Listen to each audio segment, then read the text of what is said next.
Olá! Hoje no Transformação, a gente vai mostrar os trabalhos desenvolvidos pela APASCamp, a Associação de Pais e Amigos de Surdos de Campinas, que fica na Vila Teixeira e que existe há mais de 30 anos. Por mês, são realizados aqui pelo menos 600 atendimentos clínicos, além de atividades permanentes para os assistidos.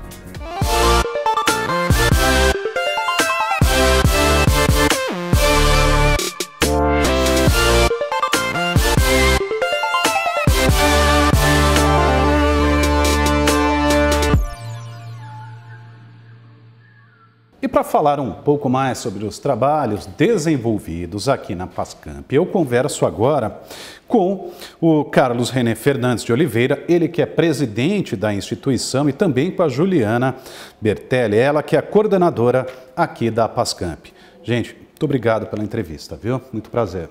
Obrigado a vocês pela oportunidade de falar um pouquinho do nosso trabalho, levar esse trabalho para a comunidade de Campinas, além de Campinas, né? Porque hoje a TV e na web é vista por mais pessoas de outras regiões. Acho que isso é importante divulgar esse trabalho. São 30 anos aí brigando, desenvolvendo o trabalho, entendeu? Bom, e até para que as pessoas entendam, né, esse ambiente que está aqui, é o seguinte: como tem muita gente que é assistida pela instituição, de diversas idades, crianças, enfim. Então, nós estamos exatamente na brinquedoteca aqui da APASCamp. Quer dizer, então, pessoal, não assustar, porque quem é assistido aqui realmente é muito bem recebido, né? Dessa forma que também elas progridem, né, Juliana? Sim, com certeza. A brinquedoteca é usada como um espaço terapêutico também, né? Porque não adianta a gente ficar só numa salinha fechada entre quatro paredes brancas, porque não tem interesse da criança. E como a gente pega a criança muito pequenininha, né, desde o 0 até 18 anos, então a gente traz para cá, sim, para brincar de casinha, e ali ele já aprende nome de cor, ali ele já aprende nome, já aprende sinal em libras. Então aqui acontece boa parte do processo terapêutico. Bom, então vamos falar um pouquinho do início, de como e quando que surgiu a APASCamp, por que ela surgiu, presidente? A APASCamp surgiu de um encontro de amigos, né? Por isso Associação de Amigos e Pais, que tinham filhos deficientes auditivos, se reuniram e começaram a criar um tratamento diferenciado, porque é difícil imaginar que a APASCamp tem mais de 30 anos. Se a gente imaginar a dificuldade que se tinha para colocar um deficiente há 30 anos atrás, ter um lugar exclusivo onde pudesse fazer um atendimento pleno, médico, terapêutico, além de psicológico também para tratar a família. Então, esse grupo se reuniu, criou-se a instituição, a APASCamp, e ela vem crescendo de lá para cá. Não havia? Não havia. Não. Num único lugar? Num único lugar. Quer dizer, era uma exclusão total? Sim, a gente imaginar que hoje a gente ainda sofre um pouco disso, apesar que melhorou bastante, mas se a gente voltar a 30 anos atrás, era muito complicado. Primeiro começa na família. Aquela coisa, poxa, por que comigo? Por que eu? Por que meu filho? Então, primeiro, um grupo de pais tiveram o mesmo problema, tiveram dificuldade de atendimento, num lugar que ele pudesse fazer um atendimento completo. Porque aqui você tem a parte de médico, psicólogo, a fono, você tem a pedagoga. Então, você tem, eu diria que aqui a gente faz um trabalho, um ciclo completo. A gente só não coloca aparelho aqui hoje, na parte dos idosos, até porque no momento a APASCamp perdeu a oportunidade. Mas mesmo assim a gente tem uma parceria muito boa com a PUC. Quando a gente encaminha uma pessoa para a PUC, o tempo de atendimento dela é quase 25% de um atendimento normal, porque ele já vai com todos os exames, com todos os requerimentos na mão para fazer. Bom, e aí, ainda lá no início, quer dizer, havia essa exclusão por parte do surdo, e também os pais, muito provavelmente, você falou, né, que eles, poxa, por que isso comigo? Mas aí precisou-se fazer um trabalho, não só com aquele paciente específico, com a família também, né? E aí é que começou todo esse trabalho, quer dizer, então foi um trabalho realmente de formiguinha, porque se não existia, precisou dar o primeiro passo. E para dar o primeiro passo, precisou errar, precisou acertar. Sim. Tivemos, na realidade, a gente brinca, né? Você tem que pagar um pedágio caro para isso, né? Primeiro, você até criar o grupo de interesse dos pais a participarem. Porque quando você tem um filho com deficiência, normalmente a família tem um choque. Poxa, existe um preconceito natural dentro de casa, dos parentes, porque existe uma comparação com o outro, com o irmão, com o vizinho, com o priminho e assim por diante. Primeiro, você sair de dentro de casa, levantar a cabeça e falar, meu filho tem uma dificuldade, ele tem uma deficiência, mas eu posso tratar? Hoje é muito comum isso, hoje a gente vê, falar o tempo todo, mas quando a gente vai lá para 30 anos atrás, a coisa era bem complicada. As pessoas tinham até vergonha de falar que o filho tinha deficiência. Até de tirá-lo de casa. Sim, com certeza. Meu filho é diferente. Quer dizer, então, o primeiro passo foi aceitar que precisava haver a inclusão. Só que para haver a inclusão, precisava haver também outras pessoas, outros pais com os mesmos problemas, entre aspas, problemas, né, se a gente pode encarar dessa forma, mas também deveria ter o apoio de profissionais. E aí é o segundo passo dessa montagem da PASCAMP?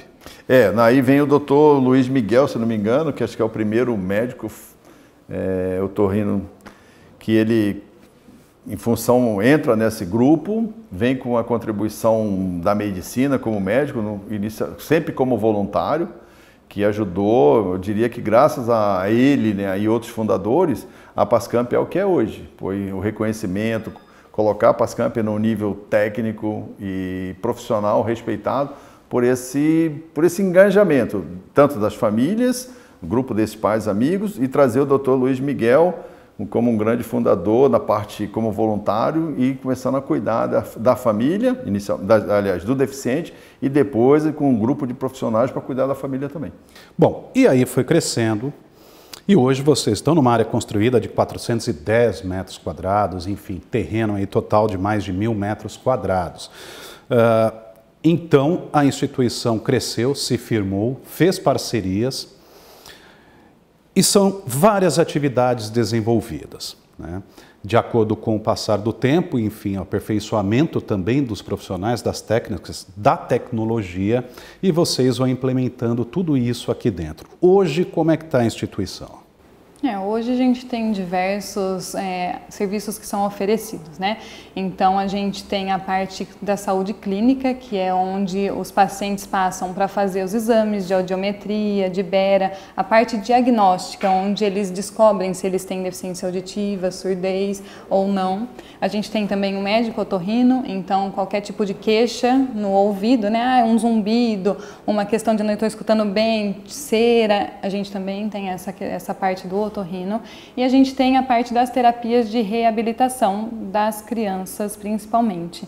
Então aqui eles passam semanalmente com fono, com psicóloga, com pedagoga, assistente social. Então é ali que a gente cuida da criança e da família também, né? Porque como o Renê estava falando, tem a questão do luto, né? Ainda tem, poxa, minha filha nasceu surda, eu não sei lidar com essa situação, aonde que eu vou, que escola que eu me encaixo, como que vai ser, ele vai poder casar? Eles vêm com essas dúvidas, né? Ele vai poder casar, vai poder trabalhar, vai namorar normal? Então é isso que a gente tenta tirar um pouco das famílias. Seu filho é normal, né? Ele só é surdo, então é todo esse trabalho que é feito com as famílias e com as crianças aqui. Bom, e sobre esse assunto a gente vai acompanhar agora uma reportagem que nós fizemos aqui mesmo na PASCAMP.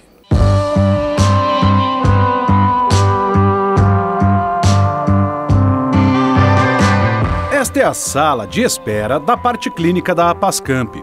E todos os dias é assim. Muita gente à procura de ajuda. Os primeiros passos para diagnosticar o problema e, quem sabe, sair daqui com o tratamento adequado enchem todos de esperança, como no caso do Arthur, de apenas 3 anos e que apresenta atraso na fala. Por isso, ele passou por uma audiometria, exame que tem como objetivo avaliar a capacidade do paciente para ouvir e interpretar sons. Como ela é muito pequenininha, a gente deu um estímulo primeiro em campo livre, que a gente fala, né? Que é com aquelas caixas de som. E aí ela fez, escutou, tinha que colocar uma pecinha, então dá uma comidinha para o passarinho. Então a gente faz esses estímulos.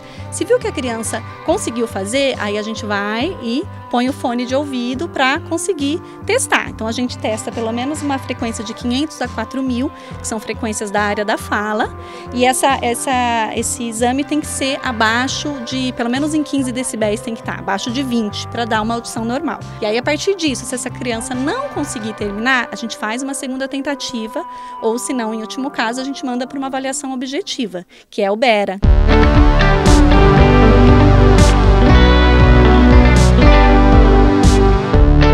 Essa é a sala do Bera que a doutora Débora Sanches falou. O exame avalia todo o sistema auditivo, verificando a ausência ou a presença de perda auditiva. Esse exame consiste na colocação de eletrodos atrás da orelha e na testa, além de fone de ouvido, que é responsável por produzir estímulos que irão ativar o tronco encefálico e os nervos auditivos. É um exame que faz parte da categoria de avaliações auditivas que a gente tem, que ele avalia a parte do nervo auditivo, para a gente saber como que o nervo auditivo está funcionando. Dependendo da resposta que a gente tem na audiometria, é suficiente para a gente poder direcionar esse paciente ou para um aparelho auditivo, ou para uma avaliação de estimulação, ou qualquer necessidade que o paciente possa ter. Alguns pacientes têm uma necessidade de a gente avaliar, de acordo com as respostas que a gente tem na audiometria, se não tem nenhuma alteração nesse nervo, nenhuma dissincronia que faça com que ele tenha essa dificuldade de compreensão, e por isso há necessidade da gente fazer o Bera para poder saber como que a coisa está acontecendo. Com os resultados dos exames em mãos, é preciso passar pelo otorrino, como no caso do José. Ele tem 11 anos, está na 6ª série e tem apresentado dificuldade de aprendizagem. O menino foi encaminhado pela coordenação da escola que frequenta e por médicos da Unidade Básica de Saúde. Desde a 1ª série que eles veem que vendo o comportamento dele diferente, entendeu? Aí muitos acharam que era porque eu tenho outros 2 filhos especiais. Aí acharam que a agressividade dele vinha porque ele via a agressividade dos outros, assim, ele viu o comportamento dos outros de outro jeito. Aí foi fazendo os exames, fomos fazendo, né, para saber, passamos com psicólogo já, menos com psiquiatra, agora você tem avaliação em tudo para ver de onde que é, porque desde a 1ª série. É uma das queixas que a gente acaba recebendo, esses tipos de paciente aqui na Pascamp, que nesses casos em que a criança não tem alguma dificuldade maior, não está aprendendo, é necessário fazer uma investigação com uma série de profissionais, tanto a parte psicológica, a parte às vezes com neuropediatra e tudo mais, e principalmente essa questão da audição, porque precisa ser afastado que a criança tenha uma audição perfeita, uma audição dentro da normalidade, porque por mais que a audição às vezes seja uma perda auditiva leve, isso já tem vários estudos mostrando que isso leva a uma dificuldade para o entendimento do que é falado na sala de aula e, consequentemente, para o aprendizado.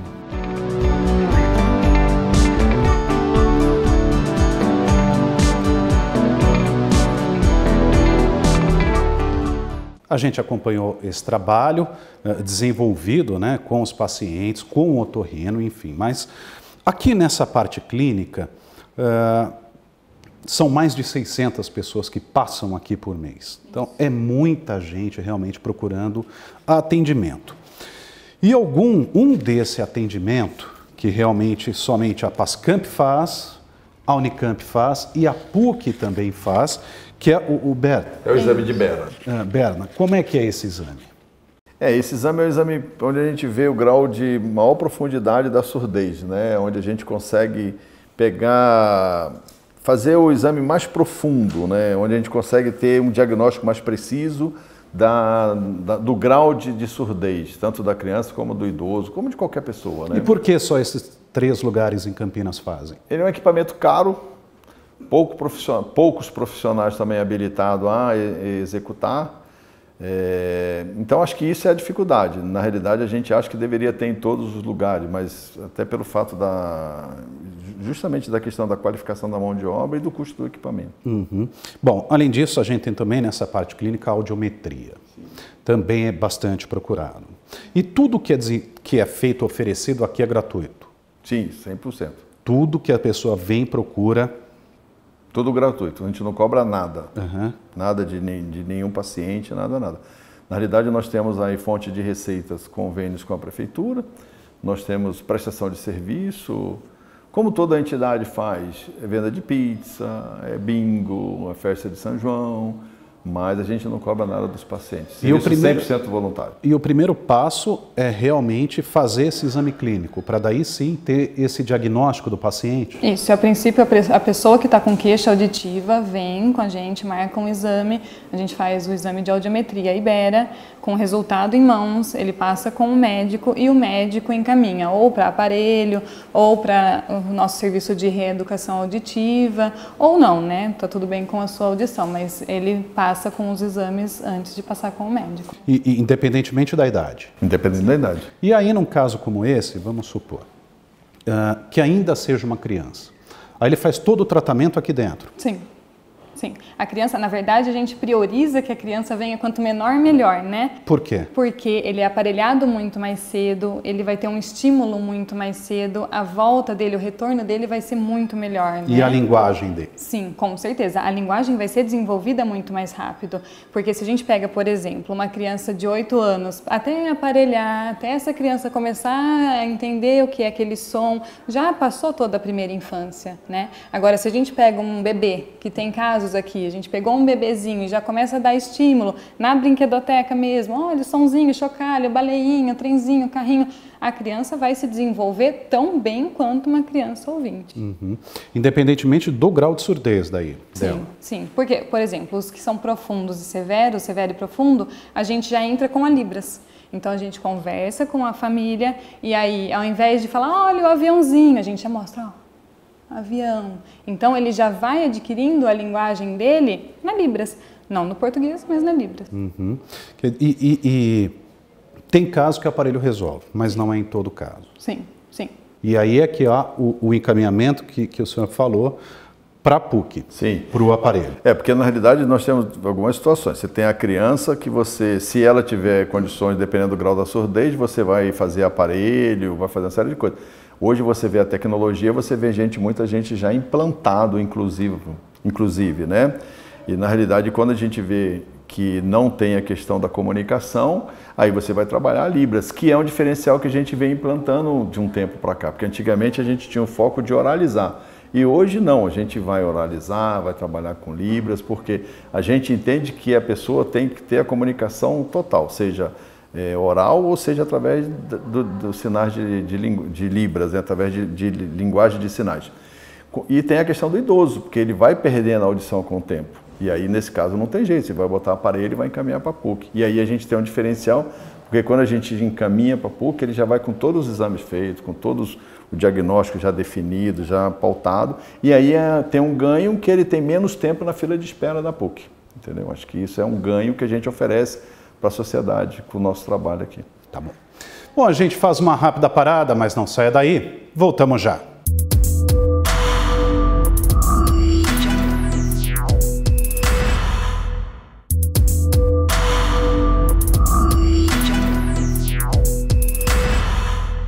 Já voltamos com o Transformação. Hoje a gente conversa com o Carlos René Fernandes de Oliveira, que é presidente da PASCAMP, e também com a Juliana Bertelli, que é a coordenadora aqui da instituição. Agora vamos falar um pouquinho sobre uma situação que não vem de hoje, aliás, sempre existiu. E eu queria saber se tem diminuído ou se os problemas são os mesmos de algumas décadas enfrentados pela pessoa com surdez. Vamos falar um pouquinho de inclusão. Tá? Mas, então, primeiramente falando de parte física, de instituições, de escolas, enfim, como é que é hoje feita essa inclusão? E se o Brasil e Campinas estão preparados para a pessoa que tem algum tipo de problema auditivo? Na realidade, se você pegar a legislação nossa, é uma legislação super moderna, né? Obriga as pessoas a fazerem, terem tudo. O problema é que na prática isso não acontece. O ideal é que tivesse acessibilidade plena para o deficiente de uma forma geral, não só o cadeirante, como o intelectual, mas o surdo. Se você andar por aí, faça um desafio para você. E nas próprias organizações públicas, se chegar um deficiente auditivo, ele não consegue ser atendido plenamente. Nós temos conhecimento de deficientes auditivos, surdos, que passam no vestibular da Unicamp e não conseguem tirar uma carteira de motorista. Por quê? Porque a autoescola não sabe falar com ele, não está preparada para conversar, para entender a necessidade. A questão da aplicação da prova, a linguagem é totalmente diferente, a forma do português, da construção, a Juliana pode me ajudar nisso aí, é diferente. Você fala em Libras, por exemplo. Libras é uma linguagem de sinais. Na autoescola, Libras é calibragem de pneu. Estou dando um exemplo simples. Então a gente vê que precisa melhorar muito. Tem evoluído? Tem, mas ainda muito devagar, porque quando se fala em acessibilidade aqui, se fala construir rampa, botar sinal de braille, falar em banheiro adaptado, tem toda uma norma, a BNT está cheia de regras para isso. Mas a questão é, se for na prefeitura, for na Câmara Municipal, for no McDonald's, for no shopping, não estão preparados para atender um deficiente auditivo. Se ele chegar sozinho, sem um intérprete, sem alguém do lado dele, não vai conseguir se comunicar. E por que o surdo acaba casando com o surdo? Porque é onde ele encontra comunicação, é difícil sair. As pessoas não estão, a gente mesmo não está preparada. Se você não está no ambiente da PASCAMP, é capaz de você passar, o surdo passar desapercebido. E o triste, as pessoas não têm muita noção, porque é uma deficiência que nos chama atenção. Se você fizer uma festa na sua casa, faça esse desafio também, você pensar, tiver 10 crianças lá deficientes auditivos, surdos, eles vão ficar quietinhos num canto, no final da festa vai todo mundo embora e falar, nossa, viram que menino educado? Tão quietinho, não fizeram barulho. Porque passa desapercebido. E é isso que a gente está brigando. Eu, enquanto presidente, tenho levado essa discussão para um campo além da parte técnica, colocando a PASCAMP num cenário de discutir a questão da acessibilidade para o surdo. Acho que esse é o grande desafio. A gente tem esperança que isso melhore. Está caminhando, mas a gente tem esperança com o novo cenário no Brasil que isso mude. O que está caminhando? Quando o senhor disse que melhorou um pouco, mas o quê? Melhorou porque você vai em alguns lugares, a Câmara Municipal já é um exemplo, você vai fazer a transmissão via web, já tem um intérprete de Libra lá. Você vai na prefeitura, em alguns departamentos da prefeitura, tem um intérprete de Libras lá. Então a gente já começa a ver um cenário, a gente já começa a ver um interesse. Mas numa grande maioria não. Mas agora, a gente já... em órgão público. Em órgão público. Na iniciativa privada, muito pouco. Você vê uma outra empresa colocando deficiente auditivo para cumprir a cota. Mas elas não estão nem preparadas para receber esse surdo para trabalhar no ambiente de trabalho de uma forma geral. E quando a gente fala, Juliana, desta inclusão, então, lá na primeira infância, em sala de aula, como é que hoje tem sido a situação dessas crianças? Hoje em dia, como o Renê falou, ainda temos muito o que caminhar, né? A gente tem criança aqui que atendemos e a criança às vezes fica meses, até anos sem um intérprete e a família lutando para o intérprete. Às vezes a gente pega uma adolescente já aconteceu, uma adolescente de 14 anos que chegou aqui que não era alfabetizada porque ela não foi trabalhada lá atrás, né? Até descobrir a deficiência auditiva, até aparelhar, até ver se tinha um intérprete para ela. Então todo esse processo demorou bastante e ela chega sem estar alfabetizada. Então, assim, está caminhando, mas a gente ainda tem muito o que crescer, né? O que eles também lutam bastante é por uma escola bilíngue, que a gente também é um outro bracinho aí que a gente pode estar usando, uma escola onde eles realmente tenham o conteúdo em Libras e não no português. Então, assim, são lutas da comunidade surda e lutas que a PASCAMP vem abraçando também, né? Uhum. Quer dizer, a PASCAMP carrega uma bandeira que é da inclusão. Sim. Não é somente de tratamento, enfim. Não. Vocês, principalmente, é a aceitação da sociedade, é a inclusão. Agora, vamos supor que uma mãe, um pai, que não tem condições sequer, por exemplo, de pegar um ônibus, enfim. E aí vai matricular o seu filho na escola. Muitos não têm nem condições, talvez, psicológicas, de brigar para que se coloque alguém em sala de aula. Porque nem todos conseguem, têm forças para lutar pelos seus direitos.